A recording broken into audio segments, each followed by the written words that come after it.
कहानी फ्लोरिडा में रहने वाले 16 साल के जेक पोर्टमैन से शुरू होती है। वह एक स्टोर में काम करता है और ज्यादा लोगों से घुलता मिलता नहीं। उसकी जिंदगी में सबसे करीबी इंसान उसके दादाजी अब्राहम पोर्टमैन है, जिन्हें वह एब कहकर बुलाता है। बचपन में एब उसे वेल्स के पास मौजूद एक आइलैंड और वहां रहने वाले अजीब बच्चों की कहानियां सुनाते थे। किसी बच्ची के अंदर कई लोगों जितनी ताकत थी, कोई लड़का इनविजिबल था और एक लड़की इतनी हल्की थी कि हवा में उड़ने लगती थी। उन सभी की देखभाल मिस पेरेग्रीन नाम की महिला करती थीं, जो जरूरत पड़ने पर एक पक्षी का रूप ले सकती थीं। छोटा जेक इन कहानियों को पूरी तरह सच मानता था, लेकिन जब उसने स्कूल में इनके बारे में बताया तो बाकी बच्चों ने उसका मजाक उड़ाना शुरू कर दिया। धीरे धीरे उसने भी मान लिया कि एब केवल उसका मनोरंजन करने के लिए ये बातें बनाते थे। एक शाम जेक की कोवर्कर शेली उसे एब के घर छोड़ने जा रही होती है।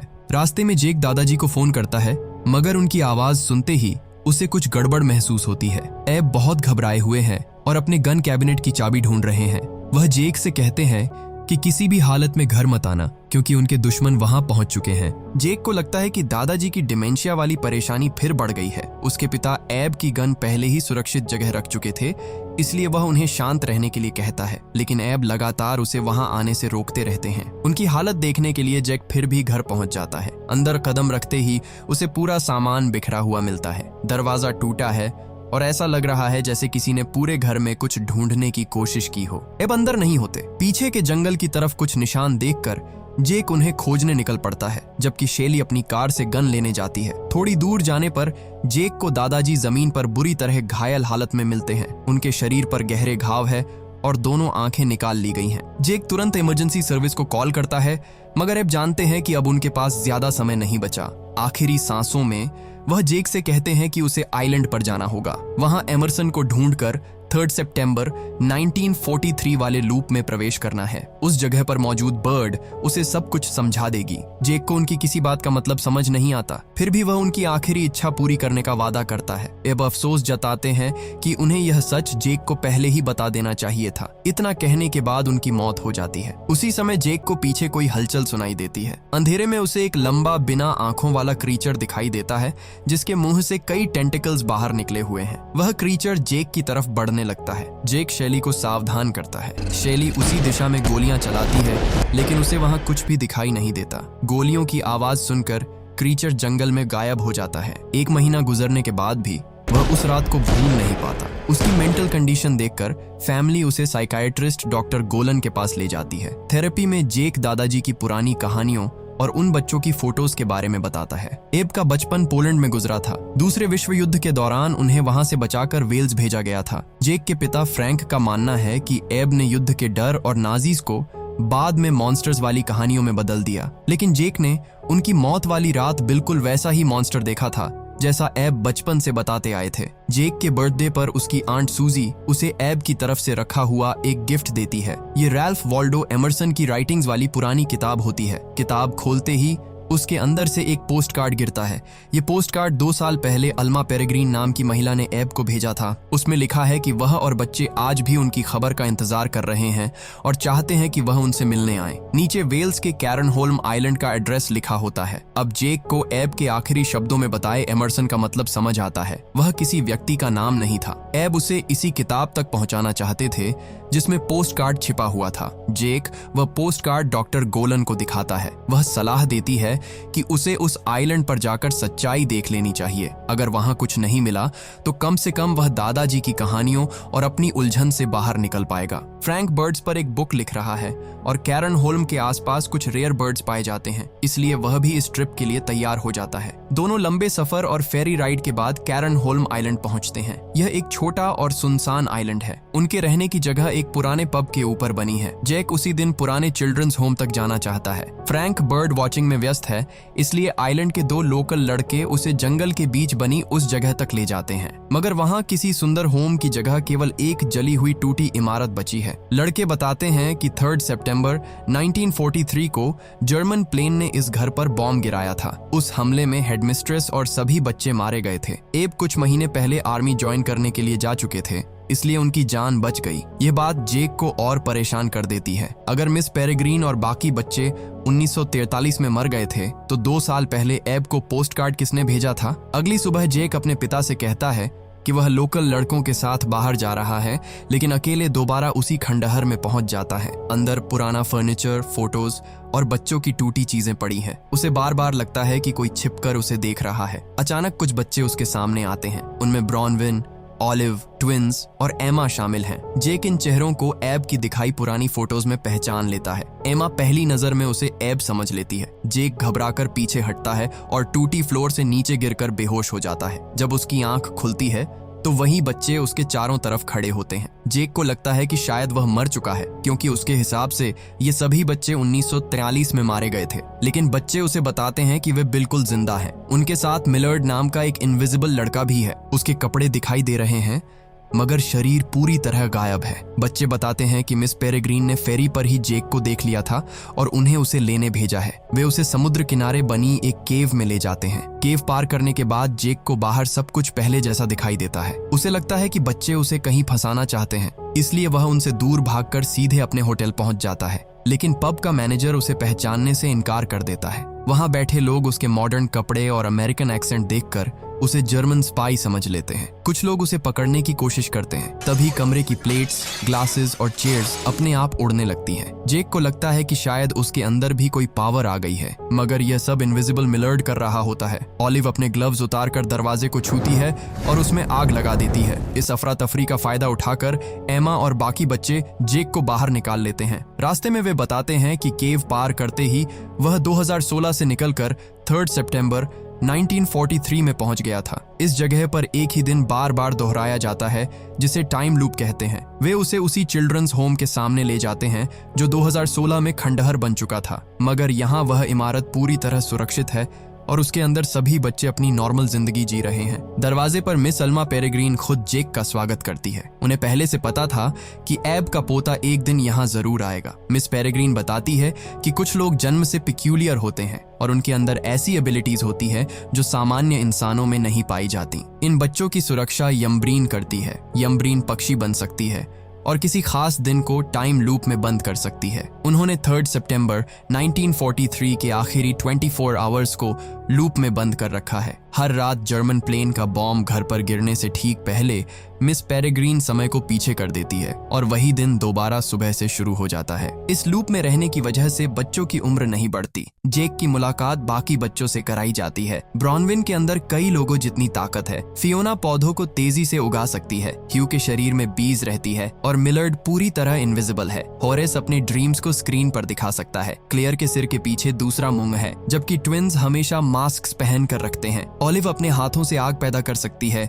इसलिए वह ग्लव्स पहनती है। इनोक छोटे हार्ट्स की मदद से डेड चीजों को कुछ समय के लिए जिंदा कर सकता है। एमा हवा को कंट्रोल करती है और उसका शरीर इतना हल्का है कि लीड शूज के बिना वह आसमान में उड़ने लगती है। इनोक को जेक का यहाँ आना पसंद नहीं। उसे लगता है कि एब की तरह जेक भी कुछ समय एमा के करीब रहने के बाद उसे छोड़कर चला जाएगा। घर के ऊपर वाले कमरे में ब्रॉनविन के भाई विक्टर का शरीर रखा है। एक इनविजिबल मॉन्स्टर ने लूप बनने से पहले उसकी हत्या कर दी थी, इसलिए समय रीसेट होने के बावजूद वह जिंदा नहीं होता। इनोक अपनी पावर से उसे केवल कुछ सेकंड्स के लिए वापस ला सकता है। एमा जेक को अपने डेली काम में साथ ले जाती है। हर दिन एक स्क्विरल का बच्चा पेड़ से नीचे गिरता है और वह उसे वापस घोंसले में रखती है। इसके लिए एमा अपने लीड शूज उतारती है और हवा में ऊपर चली जाती है, जबकि जेक नीचे से उसकी रोप पकड़ कर रखता है। यह काम पहले एब किया करते थे। एमा बताती है कि वह और एब कभी एक दूसरे को पसंद करते थे, मगर एब आर्मी में चले गए और बाद में बाहर अपनी अलग फैमिली बना ली। एमा ने कई वर्षों तक उनका इंतजार किया, लेकिन धीरे धीरे उनके लेटर्स भी आने बंद हो गए। डिनर के समय बच्चे जेक से उसकी पेक्यूलियरिटी पूछते हैं, लेकिन वह खुद को ऑर्डिनरी बताता है। इनोक कहता है कि अगर उसके अंदर कोई पावर नहीं है तो वह इस होम का हिस्सा नहीं बन सकता। एमा भी जानती है कि जेक हमेशा लूप में नहीं रहेगा। बाहर उसकी उम्र बढ़ती रहेगी, जबकि वह इसी उम्र में रुकी रहेगी। इसी वजह से वह उसके साथ समय तो बिताती है, मगर फिर से किसी के लौटने का इंतजार नहीं करना चाहती। डिनर के बाद होरेस अपना एक ड्रीम सबको दिखाता है। उसमें एक घायल यम्ब्रीन पक्षी के रूप में दिखाई देती है। मिस पेरेग्रीन इसे सामान्य सपना बताकर बात बदल देती है, मगर वह समझ चुकी है कि यह किसी आने वाले खतरे की वार्निंग है। रात में सभी बच्चे गैस मास्क पहनकर घर के बाहर खड़े होते हैं। कुछ देर बाद आसमान में जर्मन प्लेन दिखाई देता है और एक बॉम्ब सीधे घर की तरफ गिरता है। बॉम्ब छत से टकराने ही वाला होता है कि मिस पेरेग्रीन अपनी पॉकेट वॉच चलाती है। समय उल्टा घूमने लगता है। बॉम्ब वापस प्लेन के अंदर चला जाता है, टूटी चीजें जुड़ जाती हैं और पूरा दिन फिर उसी सुबह पर पहुंच जाता है। अब जैक अपनी आंखों से देख चुका है कि यहाँ हर दिन किस तरह दोहराया जाता है। वह केव के रास्ते 2016 में लौटता है, जहाँ फ्रैंक कई घंटों से उसे ढूंढ रहा होता है। लोकल लड़के भी बता देते हैं कि जेक उनके साथ नहीं था। इससे फ्रैंक को डर है कि उसके बेटे की मेंटल कंडीशन भी एब जैसी होती जा रही है। अगले दिन जेक फिर लूप में पहुंचता है। एमा उसका फोन देखकर हैरान होती है और दोनों साथ में एक फोटो लेते हैं। इसी दौरान कोस्ट के पास एक घायल पक्षी नीचे गिरता है। एमा पहचान लेती है कि यह होरेस के ड्रीम वाली यम्ब्रीन है। वे उसे होम लेकर आते हैं। उसका नाम मिस एवोसेट है और वह ब्लैकपूल में रहने वाले पिक्यूलियर चिल्ड्रन की गार्डियन है। वह बुरी तरह घायल है, इसलिए मिस पेरेग्रीन तुरंत उसका इलाज शुरू करती है। इसके बाद इनोक जेक को विक्टर के कमरे में ले जाता है। वह अपनी पावर से विक्टर को कुछ समय के लिए जिंदा करता है। विक्टर बताता है कि उसे एक इनविजिबल क्रीचर ने मारा था। उसकी हालत देखकर जेक समझ जाता है कि एब जिन मॉन्स्टर्स से लड़ते थे वे सच में मौजूद हैं। एमा जेक को समुद्र के नीचे डूबे पुराने पैसेंजर शिप RMS ऑगस्टा में बने अपने सीक्रेट रूम में ले जाती है। वह जेक के चारों तरफ हवा का बबल बनाती है, जिससे वह पानी के अंदर सांस ले पाता है। शिप के एक कैबिन से पानी बाहर निकालकर एमा ने उसे सुरक्षित जगह बना रखा है। वहां एब का मैप और कई पुरानी फोटोज रखी है। एक फोटो में सफेद आंखों वाले लोगों के बीच जेक उसी आदमी को पहचानता है जिसे उसने एब की मौत वाली रात देखा था। एमा बताती है कि उसका नाम मिस्टर बैरन है। वह डेंजरस पिक्यूलियर्स के एक ग्रुप का लीडर है जो दूसरे बच्चों और यम्ब्रीन का शिकार करते हैं। एब जिंदगी भर बैरन के हॉलोज और वाइट्स से अलग अलग टाइम लूप्स की रक्षा करते रहे थे। जेक कहता है कि वह अपने दादाजी जैसा नहीं है। एमा उसे समझाती है कि कोई ऑर्डिनरी इंसान टाइम लूप के अंदर प्रवेश नहीं कर सकता। इसका मतलब जेक के अंदर भी कोई पिक्यूलियरिटी है, बस उसे अभी अपनी पावर का पता नहीं। मिस पेरेग्रीन अगले दिन उसे एक खाली मैदान में ले जाती है। वहां हर दिन एक निश्चित समय पर वही इनविजिबल क्रीचर आता है जिसने विक्टर को मारा था। लूप रीसेट होने के कारण वह क्रीचर भी रोज वापस आ जाता है। बाकी बच्चों को केवल उसके कदमों से उड़ती मिट्टी दिखाई देती है, मगर जेक उसकी पूरी बॉडी साफ देख सकता है। वह लंबा, बिना आंखों वाला हॉलो है जिसके मुंह से टेंटिकल्स निकले हुए हैं। जेक उसकी लोकेशन बताता है और मिस पेरेग्रीन क्रॉसबो से उस पर हमला कर देती है। अब जेक की पेक्यूलियरिटी सामने आ चुकी है। वह इनविजिबल हॉलोज को देख सकता है, ठीक अपने दादाजी की तरह। मिस पेरेग्रीन बताती है कि उन्हें जेक के जन्म से ही उसकी पावर के बारे में पता था। एब चाहते थे कि उनका पोता पहले नॉर्मल जिंदगी जिए, इसलिए उन्होंने सही समय आने तक उससे यह सच छिपाए रखा। इसके बाद वह हॉलोज की पूरी कहानी बताती है। कई साल पहले बैरन और उसके कुछ साथियों ने यम्ब्रीन की पावर का इस्तेमाल करके लूप के बाहर हमेशा जवान रहने का एक्सपेरिमेंट किया था, लेकिन एक्सपेरिमेंट गलत हो गया और वे बिना आंखों वाले इनविजिबल मॉन्स्टर्स में बदल गए। बाद में बैरन को पता चला कि पिक्यूलियर बच्चों की आंखें खाने से वे धीरे धीरे अपना ह्यूमन फॉर्म वापस पा सकते हैं। पर्याप्त आंखें खाने वाले हॉलोज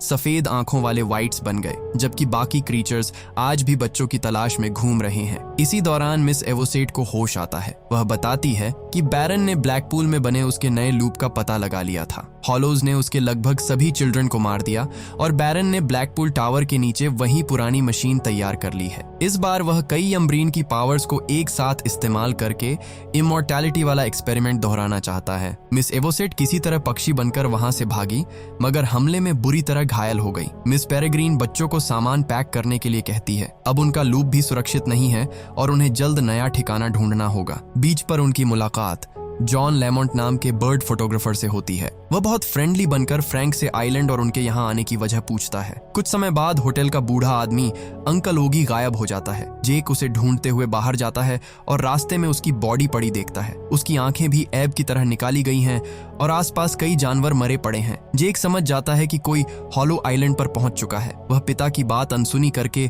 केव की तरफ भागता है ताकि मिस पेरेग्रीन को वार्न कर सके। केव में पहुंचते ही जॉन लेमोंट उसके पीछे आ जाता है। अचानक उसका चेहरा बदलने लगता है। पहले वह जॉन से डॉक्टर गोलन बनता है और फिर अपने असली रूप में सामने आता है। वही मिस्टर बैरन है। फ्लोरिडा में डॉक्टर गोलन बनकर वही जेक का इलाज कर रहा था। उसी ने जेक को पोस्टकार्ड के एड्रेस पर जाने के लिए कहा ताकि वह उसका पीछा करते हुए मिस पेरेग्रीन के लूप तक पहुंच सके। वह अपना हाथ ब्लेड में बदलकर जेक को हॉस्टेज बना लेता है और उसे 1943 वाले लूप में लेकर जाता है। होम के अंदर बैरन सभी बच्चों को नीचे बुलाता है। वह धमकी देता है कि अगर मिस पेरेग्रीन ने खुद को उसके हवाले नहीं किया तो वह जेक को मार देगा। बच्चों की जान बचाने के लिए मिस पेरेग्रीन पक्षी बन जाती है और बैरन उन्हें केज में बंद कर लेता है। वह अलग अलग टाइम लूप्स की जानकारी वाला उनका कैलेंडर भी उठा लेता है। जाने से पहले मिस पेरेग्रीन जेक से कहती है कि अब बाकी बच्चों की सुरक्षा उसकी जिम्मेदारी है। बैरन उन्हें लेकर ब्लैकपूल के लिए निकल जाता है। वह जानता है कि मेल्थस जल्द होम पहुंचकर बाकी बच्चों को मार देगा। मिस एवोसेट सभी डोर्स और विंडोज बंद करवा देती हैं। शाम होने वाली है और अंधेरे में हॉलो की शैडो भी दिखाई नहीं देगी। जेक को मिस पेरेग्रीन का क्रॉसबो दिया जाता है क्योंकि केवल वही मेल्थस की सही जगह देख सकता है।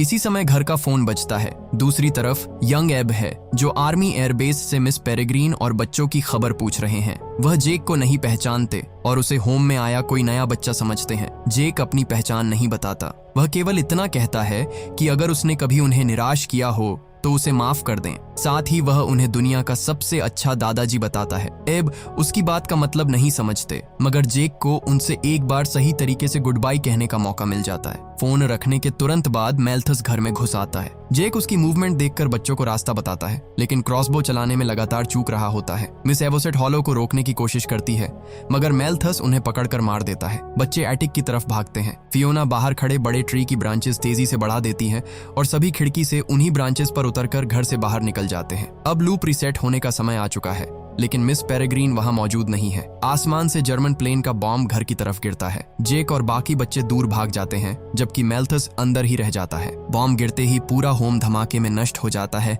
और उसी एक्सप्लोजन में मेल्थस भी मारा जाता है। इस बार समय पीछे नहीं जाता। 3 सितंबर 1943 खत्म हो चुका है और बच्चों का पुराना घर हमेशा के लिए तबाह हो जाता है। उनके पास लौटने के लिए अब कोई जगह नहीं है, मगर वे मिस पेरेग्रीन को बैरन के पास नहीं छोड़ सकते। ब्लैकपूल पहुंचने के लिए वे समुद्र के नीचे डूबे RMS ऑगस्टा को बाहर निकालने का फैसला करते हैं। एमा अपनी पावर से शिप के अंदर भरा पानी बाहर निकालकर उसमें हवा भर देती है। बाकी बच्चे मिलकर पुराने जहाज को दोबारा चलने लायक बनाते हैं। ब्लैकपूल टावर के नीचे बैरन की मशीन तैयार है। मिस पेरेग्रीन समेत कई यम्ब्रीन अलग अलग केजेस में बंद है। बैरन के साथ उसके वाइट्स और 4 इनविजिबल हॉलोज मौजूद हैं। एमा अकेली उसके सामने जाकर बताती है कि मेल्थस मारा जा चुका है और बाकी बच्चे भी यहाँ पहुंच गए हैं। बैरन तुरंत अपने हॉलोज और वाइट्स को उन्हें खत्म करने के लिए भेज देता है। जेक एक ऊंची जगह पर चढ़कर हर हॉलो की पोजीशन देखता है और बच्चों को उनकी डायरेक्शन बताता है, लेकिन क्रीचर्स इतनी तेजी से मूव कर रहे हैं कि बाकी लोग ठीक से उन पर हमला नहीं कर पाते। एमा आसपास की हवा को तेजी से घुमाती है। दुकानों से कॉटन कैंडी, पेपर और दूसरी चीजें उड़कर इनविजिबल हॉलोज की बॉडीज पर चिपक जाती है। अब उनका आकार सभी बच्चों को दिखाई देने लगता है। इनोक शिप से लाए स्केलेटन्स में छोटे हार्ट्स लगाकर उन्हें जिंदा कर देता है। अगले ही पल वे हॉलोज से लड़ने लगते हैं। ब्रॉनविन अपनी ताकत से भारी चीजें उठाकर फेंकती है। ह्यू की बीज वाइट्स पर हमला करती है और फियोना बेलें उगाकर उनका रास्ता रोकती है। ऑलिव आग की मदद से अपने साथियों को बचाती है, जबकि ट्विंस मास्क्स हटाकर एक वाइट को पत्थर बना देते हैं। बाहर लड़ाई चल रही होती है, जबकि जेक, एमा, ब्रॉनविन, इनोक और ऑलिव टावर के अंदर पहुंच जाते हैं। मशीन रूम में एक वाइट ऑलिव को पकड़कर इनोक को रोकता है। इस मुश्किल में इनोक पहली बार मानता है कि उसने ऑलिव की फीलिंग्स को कभी गंभीरता से नहीं लिया। मौका मिलते ही ऑलिव अपने ग्लव्स उतारकर वाइट को जला देती है। बच्चे तुरंत यम्ब्रीन के केजेस खोलने लगते हैं। बैरन अलग अलग लोगों का रूप लेकर उन्हें कंफ्यूज करता है। ब्रॉनविन और एमा उस पर हमला करती है। संघर्ष के दौरान मिस पेरेग्रीन का केज नीचे गिर जाता है और वह घायल हो जाती है, लेकिन बच्चे उन्हें सुरक्षित निकाल लेते हैं। बैरन अम्यूजमेंट पार्क की तरफ भागता है और जेक उसका पीछा करता है। बाहर निकलते ही वह जेक का रूप धारण कर लेता है। कुछ सेकंड्स बाद बाकी बच्चों के सामने 2 बिल्कुल एक जैसे जेक खड़े होते हैं। दोनों एक दूसरे को बैरन बता रहे हैं और किसी को समझ नहीं आता कि असली जेक कौन है। उसी समय लड़ाई से बचा आखिरी हॉलो वहां पहुंचता है। उसे केवल असली जेक देख सकता है, जबकि बैरन को उसकी मौजूदगी का कोई अंदाजा नहीं होता। जेक क्रीचर को अपनी तरफ आते हुए देखने के बावजूद वही खड़ा रहता है। बैरन समझता है कि हमला जेक पर होने वाला है, लेकिन हॉलो के रास्ते में वही आ जाता है। क्रीचर अचानक बैरन को पकड़ लेता है और उसकी आंखें खा जाता है। दर्द के कारण बैरन अपना भेष संभाल नहीं पाता। मरते समय उसके अलग अलग चेहरे तेजी से बदलते हैं और उसका असली रूप सबके सामने आ जाता है। जिस मॉन्स्टर का इस्तेमाल वह पिक्यूलियर बच्चों का शिकार करने के लिए करता था, आखिर उसी ने उसका अंत कर दिया। अब हॉलो जेक की तरफ मुड़ता है। जेक मिस पेरेग्रीन का क्रॉसबो उठाकर निशाना लगाता है और एरो सीधे उसके गले में मार देता है। आखिरी हॉलो भी वहीं गिर जाता है। बैरन और उसके सभी मॉन्स्टर्स खत्म हो चुके हैं। ब्लैकपूल लूप बंद होने वाला है। बच्चों को 1943 में वापस जाना होगा ताकि वे अपने लिए नया सुरक्षित लूप ढूंढ सकें। जैक उनके साथ जाना चाहता है, मगर ऐसा करने पर वह अपने दादाजी से दोबारा नहीं मिल पाएगा। एमा उसे समझाती है कि बैरन की मौत के बाद फ्यूचर बदल चुका है। अब बैरन फ्लोरिडा जाकर एब को नहीं मार पाएगा और उसके दादाजी जिंदा होंगे। जेक जानता है कि उसे पहले एब के पास लौटना चाहिए। वह एमा से गुड बाय कहता है और बाकी बच्चे RMS ऑगस्टा पर सवार होकर 1943 की तरफ निकल जाते हैं। जेक 2016 में फ्लोरिडा लौटता है और एब को जिंदा देखकर तुरंत उन्हें गले लगा लेता है। ब्लैकपूल में बैरन के मारे जाने की वजह से वह कभी कैरन होल्म और फ्लोरिडा तक पहुंच ही नहीं पाया, इसलिए एब की हत्या वाली घटना अब बदल चुकी है। जेक उन्हें मिस पेरेग्रीन, बच्चों और ब्लैकपूल की पूरी घटना बताता है। एब समझ जाते हैं कि जेक का मन एमा के पास वापस जाने का है। वह उसे एमरसन की किताब, पैसे और दुनिया भर में मौजूद टाइम लूप्स का मैप देते हैं। इसके बाद जेक अपनी नई जर्नी शुरू करता है। वह आखिर उस समय तक पहुंच जाता है जहां से RMS ऑगस्टा गुजरने वाली है। अचानक एमा की नजर समुद्र किनारे खड़े जेक पर पड़ती है। उसे यकीन नहीं होता कि जेक उन्हें ढूंढते हुए इतने पुराने समय तक पहुंच गया है। दोनों एक दूसरे को गले लगाते हैं और किस करते हैं। बाकी बच्चे भी जेक को अपने बीच देखकर खुश हो जाते हैं। जेक उनके साथ RMS ऑगस्टा पर सवार हो जाता है। मिस पेरेग्रीन भी धीरे धीरे ठीक होकर अपने पेरेग्राइन फैल्कन वाले रूप में जहाज के ऊपर उड़ती दिखाई देती है। अब ये सभी समुद्र में अपने नए घर और नए टाइम लूप की तलाश में आगे बढ़ जाते हैं। इसी सीन के साथ फिल्म खत्म हो जाती है। हमारे साथ हमेशा ऐसे ही जुड़े रहने के लिए आप हमारे चैनल द योगी को सब्सक्राइब कर लीजिए। जल्द मिलेंगे अगली वीडियो में।